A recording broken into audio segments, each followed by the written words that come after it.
Hello and welcome to the next episode of Pixel Reacts, the Pixel Parent show that brings you your thoughts, reactions and takes on the biggest gaming events, releases and moments out there. I am your host Liam Kitkelvin and of course I'm joined by Scott, the Tastemaker Curry. How are we, Scott? Good evening, gamers. We're eating good and we're eating, I'm full. Oh man. I'm full. That's so full. Buffet table looks good. Do you know, it feels nice to come off a show like that excited. Yeah. That's all I wanted. I wanted to be excited. I literally got out of my seat at one point and danced around your living room. Well, of course. And we'll get there, but I'm good. How are you feeling? Same. I'm feeling energised by that. It feels like the changes to leadership at Sony, the effects are starting to be felt. Mm-hmm. And yeah, I'm excited to talk about it. And of course, for those listening today, we are of course here to talk about the latest PlayStation State of Play. So, Scott, let's dive in. What did you make of the show overall? I felt at the beginning I was a bit miffed. I was like, right, yeah, this doesn't feel like it's for me. There's games on there that I think are interesting, but you know, ultimately I was like, okay. And then it just started to kick off. It really did. Everything just started snowballing my way, and I was like, oh, and good grief. So I was very pleased, pleased, and then that ending, good lord. I mean, I think that was easily the best state of play that we've seen in a long time. Mm-hmm. I'm not going to say ever because my memory's not that good, but I think I'm going to say ever because I can't remember. Yeah, usually after, I think the last time we did the Pixel Reacts on it, I was very much like, these shows are always pretty much disappointing, and this was the polar opposite of that. Mm-hmm. And you're right, we got, I think if I would give this a solid 9. I was going to give it an 8. I think a 9 just because if I look at the list of things that's there, and I'm very happy, but I think it does everything that these things need to do. Well, that's it. It didn't overstay its welcome. There was maybe one section of it that I was kind of like, going to just hurry up. Like, I think I know the one you're talking about. there was one section there, but for the most part, you know, I counted out the amount of announcements that they made or kind of bits that they made that I was excited about, and it was 8. 8 out of like what 20 odd, some of them PS Plus. So I mean, I'm the majority of the stuff on there. There's games on there that I'm obviously excited about, but I thought it was great. I really think it was great. Yeah, I mean, very, very impressed. And I think coming away from that now, I think they have made a good case for people to get excited about investing in a PS5 Pro if they want to, or PSVR 2, or even just in general, if you've not got a PlayStation 5, now's the time to jump in. There's never been a better time to jump into it. 100%. And speaking of jumping in, I think it's probably best that we just recap the show now. Yes. Because that's what we're here to do. That's what we do. So we'll just kind of we'll take you through each announcement as it happens and just kind of give you our general thoughts on what we made of it. I should add the caveat, you know, these things are a little bit of a selection box, I suppose. Like there's going to be the odd Snickers in there where I'm like, get that way, get that way. I don't want that, you know. So yeah, so we kicked off the show with our adorable new mascot champion, Astrobot, and they've announced that 5 new online speedrun levels, including 10 new bots to rescue, featuring Helldivers and Stellar Blade, is coming for free this fall. What was your reaction to that one, Scott? I was buzzing. The minute I saw Helldivers on there, I was like, I'm all in on this. Yeah. Astrobot is just, it's knocking it out the park with everything that it's doing at the moment. And it's obviously been made by people who love PlayStation and everything that PlayStation does. But it's nice to see newer PlayStation titles get a wee bit of love as well. Yeah. With Helldivers and Stellar Blade. So it is cool. And it is something that speedrun levels is something that I felt was missing in it. So I was kind of to and fro on whether or not I was going to trade Astrobot in the other week, and then I was like, do you know what, I'll keep it. Yeah, because it's maybe a good game to have around, but I'm buzzing for it, man. I'm excited to get back and play it. Yeah, when eventually it does fall. I mean, I was boom boom. I was kind of like, yeah, this is an excellent addition to content, and it does tell me that they're probably going to do some more like worlds, just kind of like standard content that you see in the rest of the game, probably coming down the line. They did say they've got more plans. But yeah, I mean, these challenge speedrun modes look testing. I don't think it's going to be, who knows, actually. It might be as testing as the last level in that game, which nearly broke me. But, you know, that's what was so cool about the game. The challenges were genuinely, they made you pause for a second and think about it. That's it. And as I say, I kind of felt having those sharp reactions was missing through the game. So having something that's the whole point in it is quite cool. Like the ice, always enjoyed ice skating in that game. So yeah. It was nice. It was always very satisfying. The wee jump and twirl. Fantastic. But yeah, no, so that's what's coming to Astrobot, so get excited about that. But then moved on to the Midnight Walk, which I've wrote my note here is the most Tim Burton-ass looking game that's actually handcrafted in clay. It's also PSVR 2 compatible, and it's available to wishlist now, so there's no date on that one. But what did you make of that one? It was weird. Yeah, it was. It's also, you can play it on PlayStation 5, I'm pretty sure they said as well, so it's not just VR. So it's just compatible. Kind of feels like that's kind of, it gives them the best opportunity to hit as many people as possible, but it's also like, fuck VR. Do you know what I mean? Like, God, if you've not got it, then don't bother. Like, you don't have to get it. It's cool though. I thought it looked cool. Like, it's got a weird art style, and it's like, I'm intrigued to see how it does play in VR, because it was very much just standard third-person perspective, but I don't know if they were hinting that it had a new perspective there for was VR. There was a few bits in it that were very intense, kind of to the face, so maybe it's stuff like that, kind of like in like Kitchen, where, you know, she's in your face, but... Oh man, nightmare fuel. Aye, but it was weird. It was like, this is strange. It's kind of the type of game that if it came out in 2007, I would see lots of people in Glasgow that hang about the art galleries have patches of the characters on their bags, you know, that type of vibe to it. But, you know, something for everybody out there. So if you like weird games, it's this one in the horizon for you. It was cool that it was the second thing that they showed. Like, there's obviously all this chat about VR, but it was nice that they put a wee bit of put some respect on its name in a way. Yeah. Absolutely, and they peppered that throughout it very well, I thought, without isolating it, which is usually, I hate to say it, but it does kind of feel like there's always a cup of tea moment in these shows. Yeah. And instead of just kind of been like, and now let's hear what's coming to PSVR 2, and it's just 30 seconds of blink and you miss it updates. Yeah. They weaved it in. I think that's what they have to do now to really show it's like, look, this is available on the platform. And if you've got it, there's loads of cool additions and new ways to experience these games that's coming out. So fair play to them. Yeah, fair play. Quite right, aye. But yeah, so that's Midnight Walk, which is coming some point, probably next year, I'd imagine.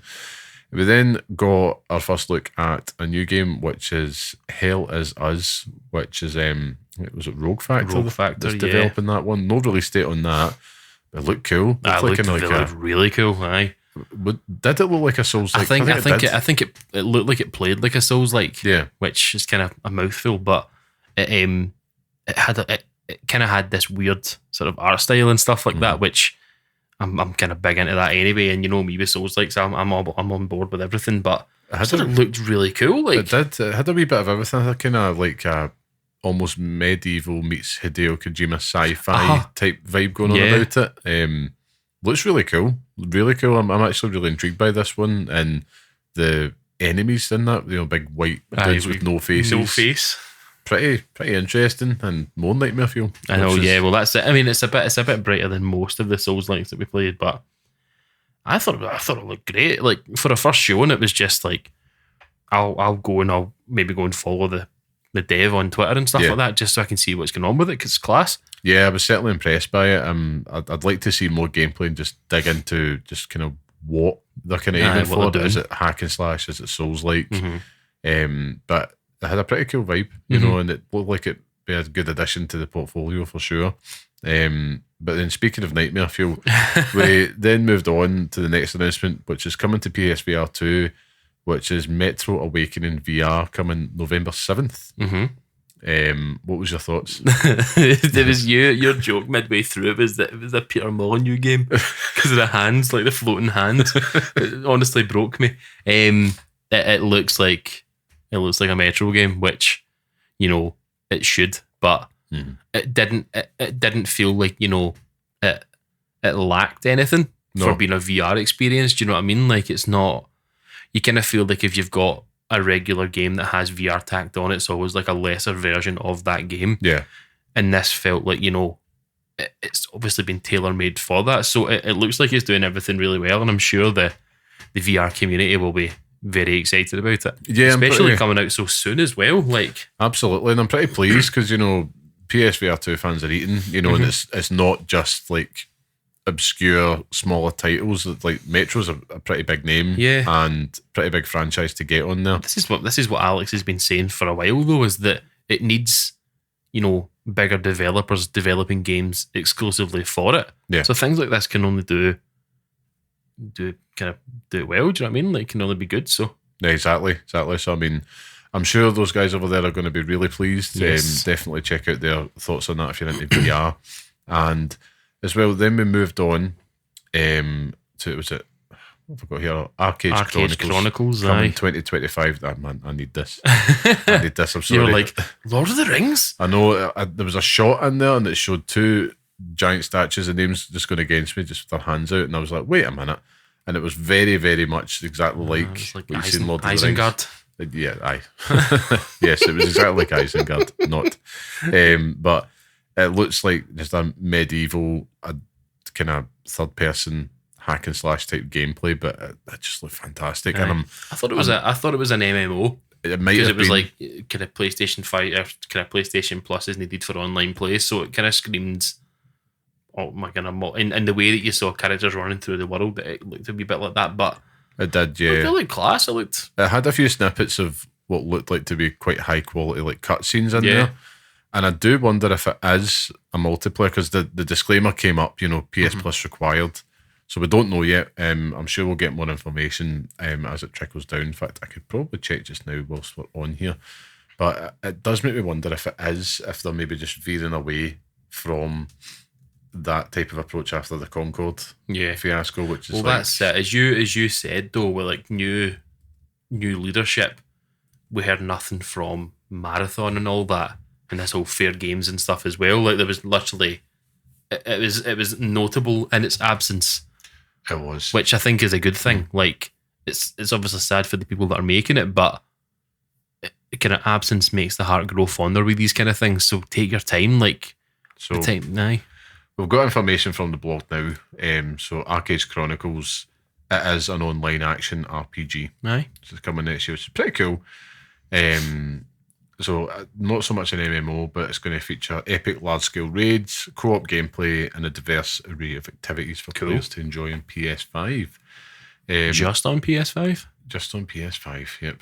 It looks, man, it's a looker. I think this is ticking every box for me. I want that type of medieval type RPG, so I'm definitely going to check this out when it comes out, to be honest with you. Which means I'll have to check it out with you if it's... You'll have to. I don't want to play with strangers. You have to help me. But yeah, no, this was definitely one of my highlights of the show, if I'm honest, which I'm surprised at. But it's nice to get something new. Doesn't always have to be the big AAA bad boys, you know. I know, it's nice. Aye, I agree. So, I mean, we'll move on to the next one, which was one that we've all expected, but it was nice to see, which is Pal World, which is out today on PS5. I can't wait to get back and play it. I can't even say it with a straight face. Do you know, there's something about it that just like a morbid curiosity with me that I think that I just want to go and see what it actually is, because I've got no idea. It's like Genshin Impact. I've never ever touched that game in my life. Is it free to play? I think so. Okay. I might jump in with you then. It's time to go kill them all. I'll get my ride on and shoot folk. Got to shoot them all. 360 no scope folk.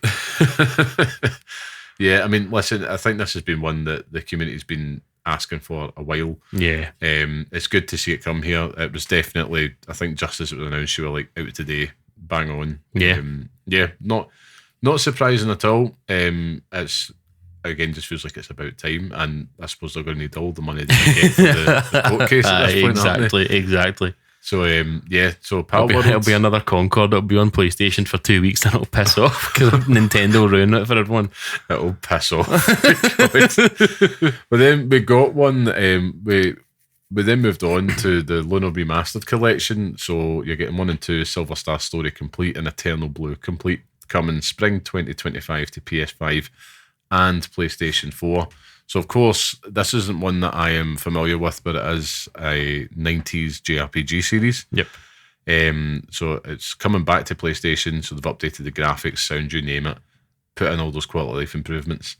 And I was actually digging what I saw. Yeah. I think these style of games just look better with time. There's something about it. Was it something that tickles your pickle? It does, yeah.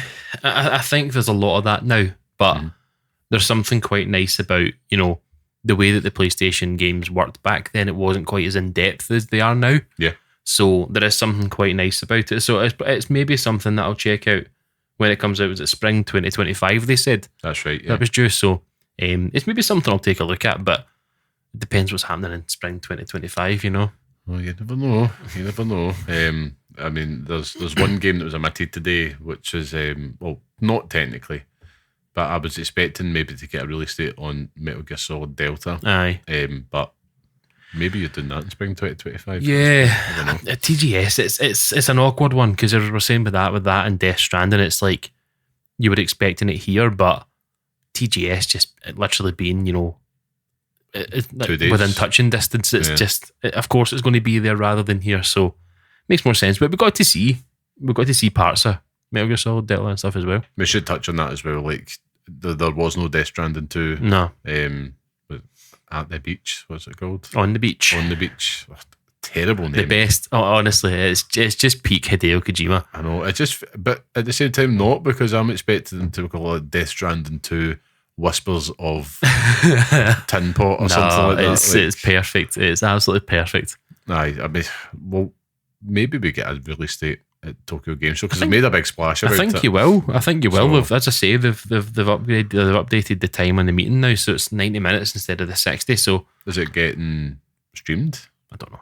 Okay, we'll find I can imagine there'll be something somewhere, but it'll all be in Japanese. So all right, okay, well, I'll wait till somebody translates it for me, because I don't speak Japanese. But we move on to the next announcement, which was Teenage Mutant Ninja Turtles Shredder's Revenge Mondo Get-Go DLC, which is coming later today. And it's introducing 2 new playable characters. So you're getting Mona Lisa and Mondo Gecko, and also some new soundtrack additions. And I was very excited to see this. It's a game that I've been playing with my son quite regularly. The game's absolutely fantastic. So, I mean, more Turtles, hell yeah. Cowabunga, let's do it. So I had to get it in there. A glowing endorsement. What about yourself? Does this do anything for you? I've not played it, and I don't think I will play it, but it will. For things like this, you're playing it with your family and stuff as well. It's good. Yeah, and speaking of that, the next announcement was Sonic X Shadow Generations, which is coming October 25th, but they're bringing the movie screen version of Shadow the Hedgehog, and it's going to be voiced by Keanu Reeves in the game, which is pretty cool. Breathtaking. So, I memean, yeah, something you can play with the family, something that you're not going to play. I'm not going to play it. I'm not going to play it? No. How do you know I'm not going to play it? You told me earlier. Yeah. There's people out there that will be literally shitting themselves over having Shadow back in this, so yeah, all power to them. They're going to have, like, so it's not going to be like recreating things from the movie, but like they're in Tokyo, which Shadow's going to be in the movie, so the levels are set. It's movie adjacent, effectively, at that point. So just bring out Sonic Adventure Battle. Yeah. Too. But listen, Sonic fans are eating, man. They are. They are eating. So why? Never stopped eating. That's true, actually. We've had enough. Please stop. But we should move on to the next one, because that's really all I've got to say on that one, to be honest. So then we moved on to Fantasia Neo Dimension, which is coming on December 5th. And this was a little bit of a look, a little bit of a glimpse into what they're doing. So it's obviously the granddaddy of Final Fantasy that is producing that. So they're really just kind of showing off more of that. Did this do anything for you? Yeah. This is definitely a Scott game. Oh, it's 100% a Scott game. I am buzzing for it. I've seen enough now that I'm into this. And obviously the music been done by, Final Fantasy legend Uematsu. I was going to try and say it, but I'm glad you did. I'm buzzing, absolutely buzzing for it. So it's definitely something I'll pick up. Maybe not when it comes out, because there are a few games around that time that I'll probably be dealing with more, but it's definitely something that I'll be touching. Yeah, I mean, it looks like it's, Peak such Scott. a perfect Scott Curry game if I've ever seen one. And it did look cool. Yeah. It really did. It looked like it was turn-based combat within there. Yeah, I think if you're into that, you're definitely going to be happy with what's on offer here. They then moved on to give us an extended look at Dragon Age: The Veilguard. Now, we know that's coming in a matter of weeks, October 31st. My God, Scott. I mean, the Frostbite engine that's powering this looks absolutely insane. This is probably one of the best games I've seen, well, best looking games I've seen this generation. Yeah. What they've showed off. And, man, what a time to be a Dragon Age fan. I know. You're one of us. I know. I'm like, I'm talking about characters and stuff and like things in the game. I'm like, I know what that means now. It's the Darkspawn. It's the Darkspawn. Help me. It looks great. It does, and I mean, I'm just ready now to get my hands on it, and start becoming Sting, the Dragon Age man. Oh, 100%. I'm into it. I'm just excited to see how it all translates, because all these things always look great on the surface, and then when you get them and you can actually take them home, it's like, but this looks like it's going to be the real deal. I mean, to describe the gameplay, you were battling a dragon, of course. It is the Age of Dragons, and it gave us a good look at the combat for the first time, which I was really excited by, because it looks so much more fluid, and I think it's necessary. I know we were all a little bit hesitant when they said they were changing the combat when it was first announced. But it looked a little bit more fluid, and I think that's going to serve it very well to reach new audience. 100%. It also gave us a small glimpse at the tactical combat system that they've got in there, with your companions. And yeah, I mean, it looked absolutely stunning. A total showstopper of a game for me. And yeah, I can't wait to get my hands on this. I think it's just I've seen enough. Exactly. That's it. It's done its thing now, so just let it quietly work in the background, and then just let's get it out now, because it runs the risk of seeing too much. Like I've seen more than enough that I need to see. So it's kind of like one of the games that shows up later on. Yeah, I've seen enough of that. So, but I'm very excited for it now that I'm the biggest Dragon Age fan in this room. I'm pretty excited about it. It's a lofty claim, but okay. But you're definitely the biggest fan in this room of the next game that was shown off, Scott. Good grief. We've got Alan Wake 2, the Lake House expansion, coming in October. Oh my God. Oh my God. I honestly don't even know what to say. I'm buzzing, absolutely buzzing for it. It is just, it looks so creepy, and everything else. I'm all in on this. It's going to take up most of October, I think, for me. I mean, at first we were both thinking, is this the first Classic Control 2? Yeah, because you get to hear Jesse, but no, it's as you kind of work your way through and kind of Bright Falls and stuff like that, I'm thinking, it's Alan Wake, and then you get to see the big face, but I'm due an Alan Wake 2 playthrough again, so I'll maybe make that my October. Perfect timing though. Halloween on the horizon. I mean, the Remedy are just doing so well with how they're spacing this out. It's fantastic, and the way that all their games are kind of interconnected now, and it keeps you guessing. You don't quite know what it is. It does seem to be like, and I totally get it. Let's kind of go with the Alan Wake 2 foot, because it's still obviously, but it's not even a year old yet. Yeah, and they're doing such an admirable job of how they're presenting these games. I mean, I've not played it yet. I will one day when it comes down in price, because there's other games I need to buy first, and also I'm a coward. But yeah, this looked just fantastic. It's even just, on that compressed YouTube stream. My God, it's a looker. Really is. It's incredible. We knew this DLC was coming, because they did announce it with the last DLC.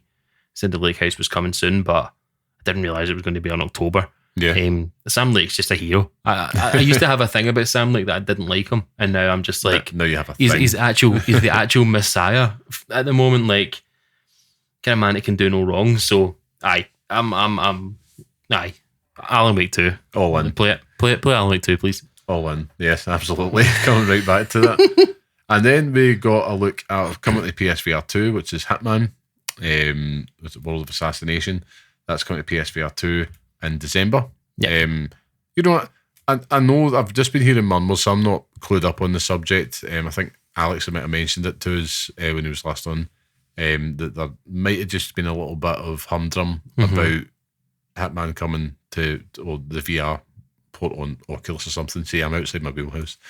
But this looked pretty cool. I think it's Hitman in VR. I've saying this to you, like, if you're going to make a Hitman game in VR, this is what you would do. It's like, exactly. Like, that's what it says in the tin. You know what I mean? You could choke people to death and see it.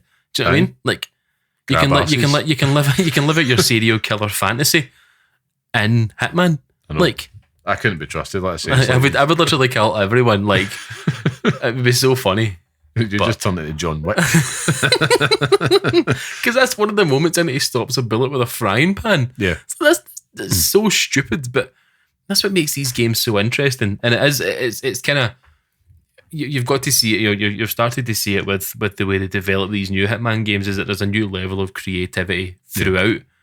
But playing it in VR, they've managed to do more with that. So all power to them, man. Like, hopefully any issues they have get ironed out, and by December time it's 100%. I mean, that's all I'm really I'm not in the VR community anymore, but the whole point is to offer that extra layer of interactivity and agency, which it looks like it's doing. Yeah, so 100%. Yeah, Hitman fans, PSVR 2 is coming in, when was it? December, aye. December, so yeah, you're eating good. And then we moved on to the worst kept secret in the gaming industry, which was the Legacy of Kain Soul Reaver 1 and 2 remastered, which is coming on December 10th. Oh, your thoughts, Scott? I just can't. Like, it's like someone just grabbed every single thought in my head and threw it at this state of play. I wish for all time that I hadn't had it spoiled today. Like, we hadn't seen the footage of it, because if I had seen that for the first time tonight, you'd be picking me up off the floor to record this. Like, I wouldn't be able to stand. But absolutely buzzing for it. I'm ready to get back into the world of Legacy again. I'm ready for it. So yeah.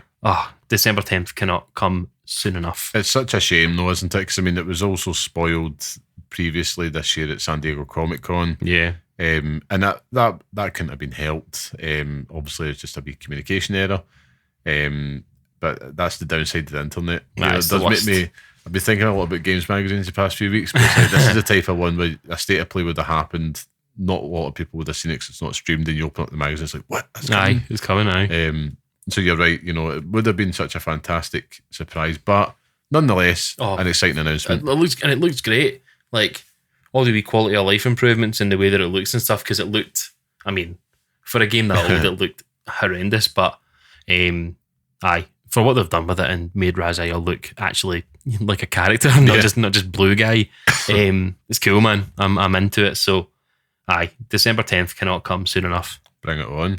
And of course, then we moved on to the next announcement, Fear the Spotlight, which is coming from Blumhouse Games. We've actually saw a glimpse of this before. Yeah. It's got a PS4 and 5 on October 22nd, a PS1 inspired horror. Now, naturally, that's the keyboard between us. I'm looking at it thinking Nightmare Fuel, but it did look so cool. It looks so cool. So cool. It looks exactly like the Crow Country game that was on PS5 recently. So, or I played on PS5 recently. This was shown off at it's not the Game Awards, what's the other one? Summer Games Fest. This was the Summer Games Fest one, because they came out and they said they were going to start releasing them. And I remember seeing this at that and thinking it looked cool. And this showing tonight has just cemented it. So October 22nd, I think it was. I'll be playing that as well. Well, interesting fact, it's actually the studio that's behind it, because Blumhouse are publishing it. It's Cozy Game Pals, which is actually just a 2-person studio, which is very, very cool. Brian and Krista. So, yeah, I think they're totally nailing the aesthetic of this. It does look like a PlayStation game. Oh, aye. And that's cool though. Like it's nice to see the nostalgia and that. Like, do you know what I mean? It's like being nostalgic for a game that you've never played before. Yeah. Like, but it's cool. I like that. Yeah, I think it's actually going to do pretty well. Coming out at the right time of year, of course, as well. 100%. I can see this being a really big hit on Twitch. Mm-hmm. You know, just because you'll get people, a lot of horror streamers will naturally be drawn to that. And I think it's going to find an audience. Yeah, I think it will, because Crow Country did as well. But I think what Crow Country did well is that it played like a PS1 game. It wasn't just it looked. Yeah. Like you're not running through it using, the control sticks and you have like your 360 degrees range of movement. It's like you've got tank controls and stuff. So hopefully it has that in it too. I'm sure it will. And has all the things you hate about PS1 games, like checkpoints don't exist. You have to save your game and stuff. Yep. Like I live for that. So 100%. I thought it looked great. Yeah, it did look awesome. And then the next announcement we got was Towers of Agasba, which is going to be launching on PlayStation 5 in November 2024 in early access. Now, it's the second look that we've had at this game. It's an open world adventure. If you remember it, pretty cool, colourful art style, Zelda type gliding and stuff. But the fact it's going to be early access is pretty cool, I think. But it's an open world game, as they had mentioned, but they did hint it towards having like your own villages that you can invite other players into and stuff. I was actually quite digging this. It's not something I think I'll rush out and play, but it does look something a little bit, just more chill. Aye. Just a little bit off the beaten path a little bit. So, I mean, if this comes out at the right price, I might check this out. What would you make of it? Nah, probably not for me. Nah, it will have an audience somewhere. I mean, I said that about Concord, so don't take this with a pinch of salt. But I think it will have an audience somewhere. It's just, as you say, it looks like a wee cozy game. So hopefully that's what it has going for it. 100%. So yeah, it's worth checking out. Early access coming. We then got, speaking of worst kept secrets, I suppose, second time I looked at this is Lego Fortnite Adventures, which is now coming. It gets its date officially November 14th, and they've shared details of the digital deluxe edition. Did I miss this? Lego Horizon Adventures? No, it was Lego Fortnite. Oh God, so it was. I've just skipped forward. I've had a stroke. Did I miss half of this? I saw Lego Fortnite. It's all one. Is the split screen coming to it, and they showed off a controller. Limited edition controller. That is right, of course. Liam's obviously going to buy. I mean, tell you what, the controller to get this Christmas for your kids, that's the one. Yeah, like get them that. It's going to sell out and so fast. That Lego, the whole split screen thing, it's good for if you're a dad or a mum that wants to play Fortnite with your wee one, you can play Lego Fortnite now on the same PlayStation and split screen, which is genius. Which is the way to do it. So I still to really check out Lego Fortnite. I think I need to make a point of doing that. But I recently uninstalled. I kind of feel like it would be you would get like sucked into it, like the Lego part of it. I feel like you'd be lost. Aye, I know. That's probably why I'm avoiding it. Aye, but do it and tell me how it works. I'll do it for the purposes of science. I'll go on and make a Bobby. For Christ's sake, oh God. Yep, that's something you can look forward to on Scott's Twitter. So then we moved on to Dynasty Warriors Origins, which is coming on January 17th next year. Shocked by that. From Koei Tecmo, me too. I thought that was generally going to be like a 2026 game or something. Listen, cards on the table, I'm not going to play it, but this looked epic as all hell. Yeah. Looked really fantastic, and you could really see the Neo influence bleeding in. I noticed a lot of the same sound effects that were used, which is not a bad thing. But yeah, if you want a big power fantasy in a battlefield, you've got this in spades. The more I watched it, the more I was like, this looks phenomenal. And it is a game that, if it comes to like Game Pass or comes to PlayStation Plus, I'll probably delve into it. But it's not a game that I want to pay full price for. So yeah. But Dynasty Warriors fans will be pissing themselves, buzzing for it. So it looked great.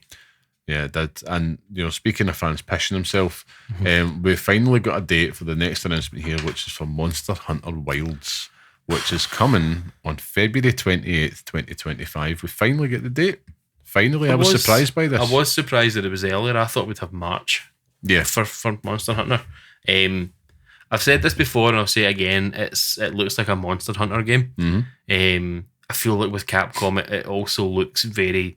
I think it's just because it's more recency. Like, I think it looks very, very Dragon's Dogma-y in the way that the characters move and you see them bouncing around and stuff, which, immediate turn off for me.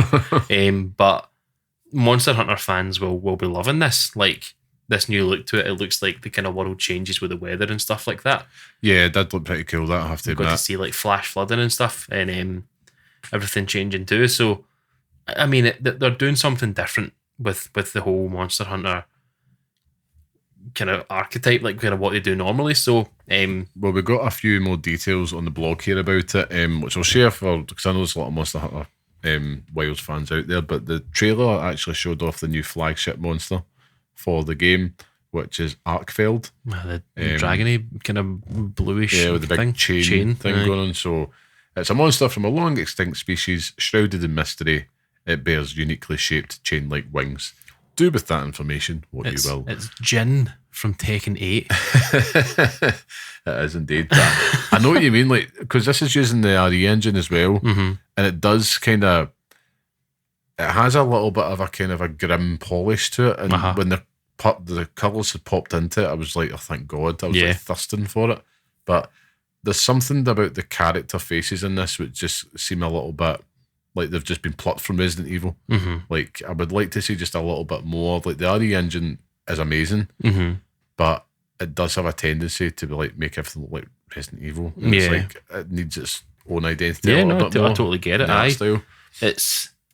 It's enough of a departure from Monster Hunter World and Monster Hunter Rise that it's doing something different, but ultimately it's still going to be a Monster Hunter game. Do you know what I mean? Like, it's going to be that, and certainly one of those. It's not really about the characters. It's about the character you make and the monsters. Do you know what I mean? So I agree with you though. I think there can be more done with it, and I'm the same as you. Glad to see colour. It's like you're dying for it at that point. I won't play this. I'll say this now, unless you tell me I have to play it, I'll play it. But I'm not going to buy this because I never bought Rise. That's true, actually. Yeah. Never bought that. So was Worlds the last one you got? Yeah. I bought that day one, and I played it for about 10 hours, and then I got lost. So there's maybe a lifetime that I would have, but for now at least, it's not for me. Okay. Well, as I mentioned previously, and I got it in the wrong order, the next one was, of course, Lego Horizon Adventures. So we got the date, November 14th. Do you know what? I was actually quite impressed by how good this game looks from a visual perspective. If you've seen the Lego movies, it's using the same type of effects around the characters and animation style. So it does actually kind of just look like a Lego movie featuring Aloy. It looked great. Like, just all the personality that it had. Like, that's obviously what was lacking in Horizon Zero Dawn anyway, but it looked great. You know, I did think that when I was watching it, I was like, there's a universe out there where it's flipped in its head, and the Horizon mainline series has this type of tone to it, and I think it would kind of do it because it's a bit po-faced, and I like the Horizon games, but it is very po-faced. But what this trailer had showed off was details from the digital deluxe edition, so you're getting a few iconic Horizon outfits as part of it, but you're also getting Ratchet and Rivet outfits and Sackboy outfit as part of it as well, which is cool. That's what they should be doing. Yep. That's what they should be doing. Just to see it. It's worked well for Astrobot, so why can't Horizon have the same? Absolutely. But I think this is definitely going to be a fun family game. Oh, aye. You know, if maybe you're not wanting to play the Peppa Pig game another time, this is something you might want to check out in the lead up to Christmas. So yeah, looks cool. But then they gave us a 1-2 punch. Yes, as I said to you, now that we've seen this, they're not going to put this out for us. And I said the complete opposite. And they did do this in front of it. Yeah. And it was Horizon Zero Dawn Remastered.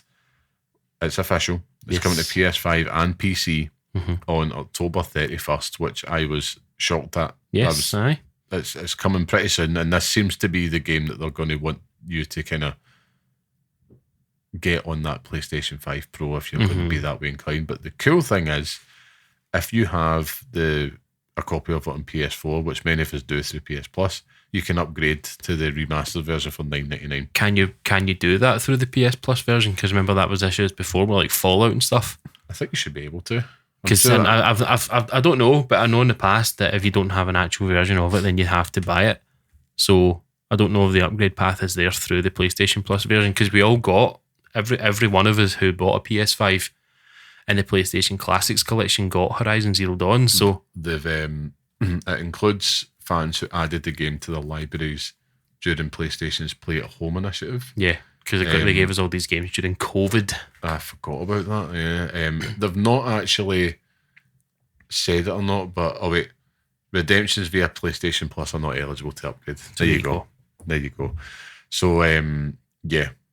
If you've not got it, then you can't upgrade. But of course, you can go and buy a cheap copy of it. Do you know what I mean? It'll be cheap somewhere. Aye, it's a good hack around it, to be honest. I mean, looking at it, I was audibly impressed at the upgrade. Yeah. Not that Horizon Zero Dawn is a bad looking game, but when you compare it to Forbidden West, so that's all they've did. They've said that they're just putting it on par with the visuals you see in Forbidden West, which is, of course, as we remember, a PlayStation 5 game. Aye. So they've also added over 10 hours of re-recorded conversation voice lines and stuff, and it needs it because that's one of the parts of it that's like massive, and it was struggle to get through. So yeah, and they'll also have 4K graphics and fast loading as part of that as well. So I mean, I'm just not convinced that this was really a remaster personally for me, but I understand that there might be a lot of people out there that love the series more or haven't played it. That's the thing. I don't see, like, I'm seeing it already online. It's like, oh, we don't need this. And it's like again, I've said this before, don't buy it. But you don't have to. If you have the game already and you want to play it the way that the developers want you to play it, pay a tenner and you get it. Do you know what I mean? Like, and you can get to play it looking the best way it can, better acted, runs better. It's just And I should also add that they have also confirmed that it's going to have native support for PS5 Pro as well. Lovely. With a few more graphical They didn't do that a lot on the show tonight. They didn't. No, it was actually just tacked on, and that's just hitting home for me. They're not trying to sell this to the masses. Yeah, they're really not. They're looking for idiots like me who just want to have these things for the sake of having them that you don't need. So yeah, that was the next announcement. But then we moved on to the next game on your agenda, which is Stellar Blade. Yep. So it's getting a photo mode. Yep. It's getting an original soundtrack now on streaming, which sounded pretty badass to be fair. And the biggest thing, the world is ending. Having Nier Automata DLC, a collab, which is coming later this year. That's a perfect partnership. It's outrageous. Like it is dream stuff. Prepare to see this character half naked all over your Twitter on photo mode now. Photo mode is going to be perv mode for a lot of people. Aye, Twitter's going to be an absolute dumpster fire. If you thought Twitter was woke now, it's going to be half asleep by the time this photo mode comes out. It's dream stuff with this Nier collab. So very exciting stuff. Very exciting. And you've mentioned that. Speaking of dream stuff, we then got an update about our PlayStation Plus monthly games, which is coming for October. So we're getting WWE 2K24. Very nice. PS5, PS4. We're also getting on PS5 Dead Space Remake. Very nice. And on PS5, PS4, we're also getting Doki Doki Literature Club. Yes, I'm into it. Plus, should add. And what we also got was a little update in regards to the game catalogue. So Last of Us Part 1 is coming to the PlayStation game catalogue. But in terms of the classics, we are getting Legacy of Kain, Blood Omen, and Dino Crisis. Oh, we've done it. We've done it. We have won. We have won. It's finally here. I have campaigned for a number of years for this. I'm going to go out there and say I might be one of the longest campaigning people on that hell site known as Twitter for this, and I am so happy. It's so happy. Just having it available to play. Do you know what I mean? Like, I don't need. I would have liked a remaster or a remake or something, but see, to keep the sanctity of that game intact, see if I could just play it on the PlayStation Plus Classics collection. Happy days. Fair dues. And I can also play Blood Omen. Like, I can't stress this enough. Blood Omen is, honest to God, one of the best games you will ever play. Like, story-wise, everything about it for a game that came out in the PS1, it's disgusting. It shouldn't. It should not look this good, and should not play this good, and should not have all the character and story and everything that it does. So, if it's your first time or if you're interested in it, play it, and you will love it. Yeah, absolutely. So very exciting times. Again, this is just another thing that adding value across everything in the PlayStation ecosystem with this state of play. This was another moment where it was like, somebody's been listening to me sleep. You know what I mean? Like, somebody's been listening to my dreams somewhere. I know. Well, they didn't announce farts, but there we go. So, speaking of like kind of them, this state of play did a really good job of just kind of adding everything on around PlayStation, not just games. So they also announced after this new DualSense colours which are coming, and faceplates, which is the Chroma collection. So it's a new iridescent line of PS5 stuff that's coming. So you're getting Chroma Pearl, Chroma Indigo, and Chroma Teal. Yes. And they're all lookers. Oh, they all look good. Especially that Pearl one. Damn, that looks good. But they are going to be available for pre-order later in October, I believe. Didn't get an exact date from them. October 3rd.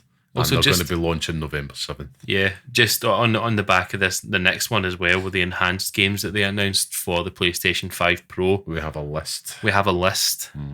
Including Final Fantasy VII Rebirth. Yep. Which I have literally just read will be launching on November 7th. The enhanced version of it. I would expect so. Versatility mode is what they're calling it. Right, okay. So allows you to play at 60 frames per second with graphical fidelity matching the existing graphics mode. Oh, god damn. That sounds good. I mean, here you go. We tried to write our notes. Thankfully, the blog has put stuff up there now, so I can rhyme off what we're getting on day one, at least. If there's 14 developers that have kind of spoke about it. So, of course, you're getting Gran Turismo 7. You're also going to get Horizon Forbidden West. Double the frame rate should I add on that as well. Naughty Dog, of course, will be there for The Last of Us Part 1 and The Last of Us Part 2 remastered. So they're looking to upscale to 4K via PISA, and they're going to have that 60 frames per second target as well. Insomniac were there. I was shocked by this. They're obviously going to have support for Spider-Man Remastered, Miles Morales, Ratchet and Clank Rift Apart, and Spider-Man 2. I really did, before the show happened, I was like, they're going to do Spider-Man 2 Remastered. Never. So they're looking at this new default Performance Pro mode, 4K resolution with 60 frames a second. So, yep, absolutely about that. Avalanche were there, so Hogwarts Legacy is going to have some PISA features as well. Capcom, their Dragon's Dogma 2, Scott's Game of the Year, is going to have new ray tracing technology, PISA support, and frame rates as well. Oh, good, it needs it. So that is going to be fantastic. They're also adding support for Resident Evil Village, so you're getting 120 frames per second gameplay on that. So you can see, so sweet. You can see Lady Dimitrescu massive baps and 120 frames per second. There you go, Scott. That's me. I'm sold now. Sold I actually didn't even think about it that way. In terms of new games, I suppose Dragon Age the Veilguard is going to be having support for PS5 Pro on launch. It's going to look so good. So they're looking at, so the fidelity and performance modes are going to get improvement on the hardware. So improved resolution and 30 frames per second fidelity and 60 frames per second performance modes. So there's going to be improved visual settings across both of them as well, including AI-based upscalers with PISA as well. So they've added that in there as well. What else is? Oh yes, Star Wars Jedi Survivor is also getting some updates to it as well. Rise of the Ronin is also one that's going to be getting some updates to it, which I'm actually pretty cool. I'd be quite keen to check that one out if I'm lucky enough to secure one and procure one on time. And the one that we saw a lot of, Oh, yes. Metal Gear Solid They Delta. knew what they were doing. Yep, they're making the most of the innovative pisser technology for the trees and lush vegetation. It looks damn good. Oh, it does. Damn good. We got to see Eva a wee bit. Yeah. And the Shago Hod. I would add it was very blinking. You miss it. So Yeah, you might just pause on YouTube. If you're a Metal Gear Solid fan and you want to go and see slowed down versions of it, the Metal Gear Network on Twitter has posted down a play sizzle reel segments of them all slowed down, so you can watch them all on there. The Lord's work right there. It's gorgeous. Oh my god, I'm ready for it. I can't wait. We then also got the first Descendant, Remedy, of course, Alan Wake 2. So that's going to be getting improved visuals and effects in 60 frames per second performance mode, and they've upped the output resolution to 4K as well, which is fantastic. Stellar Blade is also going to be getting, so you can play at 4K resolution now at 50 frames per second or more, which is fantastic, thanks to the pisser upscale mode. And you've also got a high frame rate option, so you can do it at 80 frames per second, but you need a 120 hertz display. So that sounds pretty damn cool. As you mentioned, Final Fantasy VII Rebirth, which I really am excited to go back, because I might just go and start doing all the open world stuff that I left out. And you're also Going to hard mode. might try. The Crew Motorfest, which obviously you're really excited about, is getting support, and Assassin's Creed Shadows, which I am very excited about. Finally, someone giving some love to the Crew Motorsport. Yay, fun. And that's all the ones that we got from the PS5 Pro. That was the one thing that did feel slightly odd, because I thought all the way through it, why not just put a wee badge at the bottom? PS5 Pro like support. I don't think it's from what that sounds like. It's not. There's a what's the word I'm trying to say? A dissonance. Nah, there's a difference between PS5 Pro Enhanced and the performance is, if you play it on PS5 Pro, the performance of it changes. Like, I think if you're talking about Ratchet and Clank, they've obviously got a PS5 Pro Enhanced version of that game. Yep. Or if like things like that. But with Metal Gear Solid, it sounds like it's not actually enhanced for PS5. It's just they're utilising some of the things that's in it to make it run better. Yeah. Which is what this whole AI thing's all about. So I think that's the difference, is that you're going to have games like The Last of Us Part 2 that have versions of it that, maybe not versions of it, but have modes on it that are specifically made to be enhanced by the PS5 Pro. Yeah. But other games will just have little enhancements that come because you're playing it on that console, do you know? And that's kind of what I would expect. Just it's making use of the hardware. That's really it. But it's I think it reminds me of the PS4 Pro rollout. As time goes on, we're going to see more people utilise it and probably just have those more bespoke modes. Yeah, I think that my purchase of this PS5 Pro will come as a result of the next announcement. Oh yes, and because that is, honest to Christ, one of the best looking things I've ever seen. Well, we did see this at the very end, and they saved the best till last. Oh, 100%. And Sucker Punch are back with Ghost of Yotai. Not Tsushima 2. No. Yotai. We have a new ghost, a new protagonist. Atsu is her name. That's right. It's a female protagonist. So Twitter's going to be a shining light tomorrow morning. And, anybody that has a problem with that, just get it right up, honestly. It's just ridiculous. Fantastic. The fact that we think that this is going to happen already, do you know what I mean? It's just ridiculous. Like, she looked so cool. Well, I've got some information here from the blog. Ooh. A little bit more backstory, but we should add, before we get into that, just go and watch this trailer. Yeah. It is jaw-dropping. Just how stunning it is. I think the both of us must have said Jesus Christ more times than Mr. Slave on that. So it's like unbelievable. But I really, we were talking about it recently. We will be talking about it, should I say, in the future. Just about how games shaking things up to not get stale. Oh, aye. And this is a fantastic example of that, because I didn't see this coming. I don't think anybody saw this coming. So it's such a pleasant surprise. But the latest game, of course, Ghost of Yotai, introducing the new hero Atsu. So they're looking to kind of maintain the core pillars that they've established in the previous game. So you're playing as that wandering warrior in feudal Japan. You're getting the freedom to just explore and obviously beauty of the world. So the reason why they've not did Tsushima, they decided to do something fresh but familiar, as I said here in the blog. So they've shifted their focus to the idea of the ghost instead.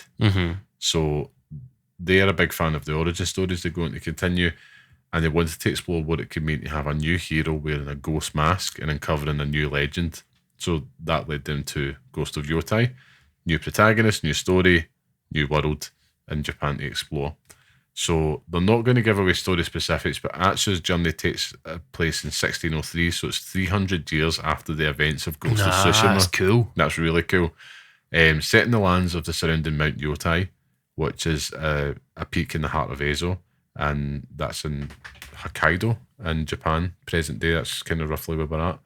And the areas outside the rule of Japan, filled with sprawling grasslands, snowy tundras, and unexpected dangers. Far cry from the organised samurai clans that lived in Tsushima, and it's a setting for the original story that they can't wait to tell.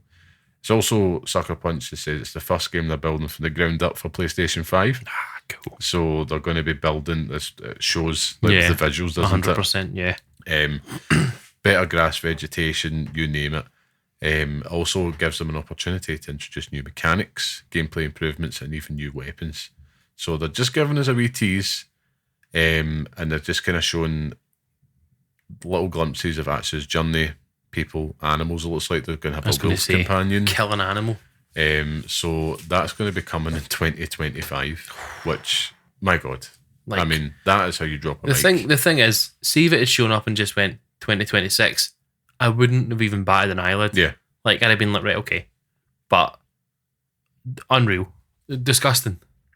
So I love the direction they're taking with this. Like, it's kind of hitting at the heart of what the Nolan Batman films are about. That's what I was going to say. It's not. It's the symbol, isn't it? Exactly, and that's really interesting, because you could have easily have just gone down the route of just bringing Jin back, telling another story about him. But there is something better and something more to have other characters tell that story, and it's something that you finish making this game, you could make the next Ghost. Do you know what I mean? Like, it's 100%. That's class.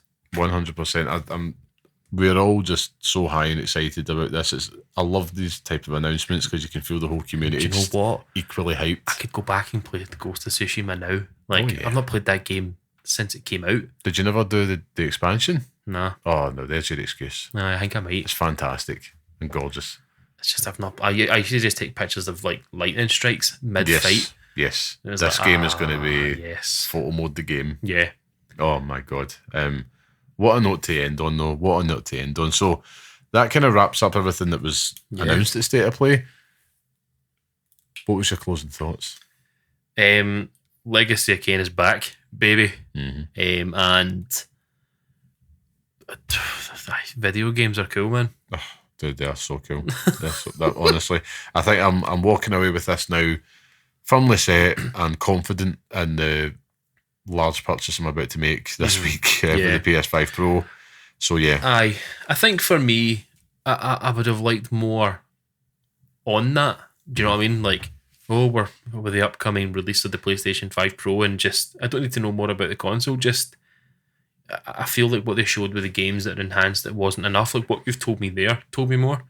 But I think I'm safe in the knowledge that I'm not going to buy it straight away. But there are games there that when I do buy, there are games there that I want to play.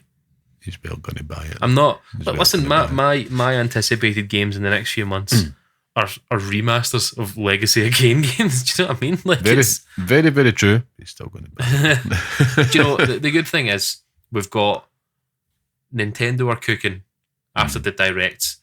We've got a cracking State of Play there, and Xbox seem to be doing really well as well with sort of upcoming releases as well. So it's nice to see that from a few months ago where we thought nothing was happening to now having games galore. Yeah, it feels like the sparks in the engine are starting to go a little bit. Aye. And we're 4 years removed from the pandemic now, so I feel like that's had an impact on development, but we're now starting to see it bear fruit, which is exciting. Really, really exciting. So, yeah, I'm coming away hopeful and excited. Yes. And yeah, let's have it. Let's have them all. Cool ass games. Yes. Few months. And yeah, aye. Ghost of Butte. Unknown quantities also stood out as well, which was good. Absolutely. I mean, yeah, we're going to have a busy few months. Well, and it's going to be great. Of course, that's all from Pixel Reacts and PlayStation State of Play. What did you make of the show? Were you happy with the announcements? Let us know on Twitter at pixel_parents, or write to us at pixelparentspodcast@gmail.com. And if you like what you hear, leave a 5-star review. And for more, you can listen to the Pixel Parents podcast every week on your podcast platform of choice, where this week we're going to be discussing all things Zelda. So check that out if you're interested. And until next time, stay safe, stay sane, and thanks for listening. Thank you all.